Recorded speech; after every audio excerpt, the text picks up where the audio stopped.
Praise the lord. మన ప్రభువును ప్రియ రక్షకుడైన యేసుక్రీస్తు నామములో మీకు అందరికీ వందనాలు, శుభాలు. ఈ దిన దేవుని వాగ్దానము మార్కు సువార్త 4వ అధ్యాయము 38 వచనం.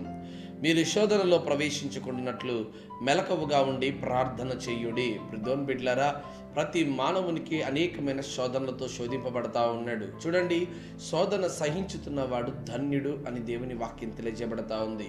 చాలామంది శోధనలకు నిలవబడలేక అనేక మంది వారి జీవితాలు మధ్యలోనే తుంచేబడే స్థితిలో కనబడతా ఉన్నారు.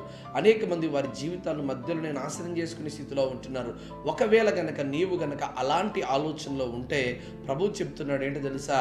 నీ శోధనను జయించాలి అంటే, ఇలాంటి భయంకరమైనటువంటి శోధనను నువ్వు అధిగమించాలి అంటే ఒకే ఒక్క మార్గం. ఆ మార్గం ప్రార్థన.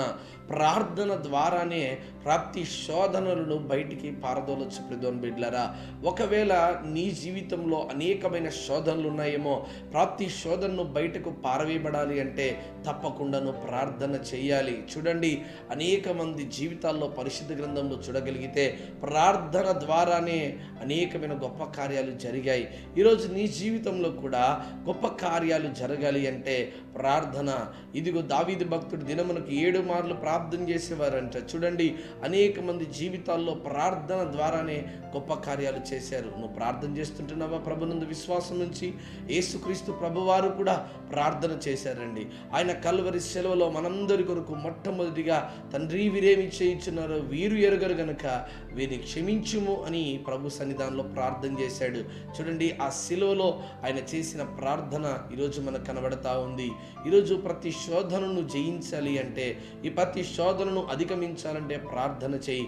దేవుడు తప్పకుండా నీకు సాయం చేయగలిగిన వాడు ఉన్నాడు. అందుకే ప్రభువాక్యం అంటది, 10 దినములే శ్రమ, అంతం వరకు సహించిన వారికి దేవుడు జీవకిరీటం అనుగ్రహిస్తున్నాడంట.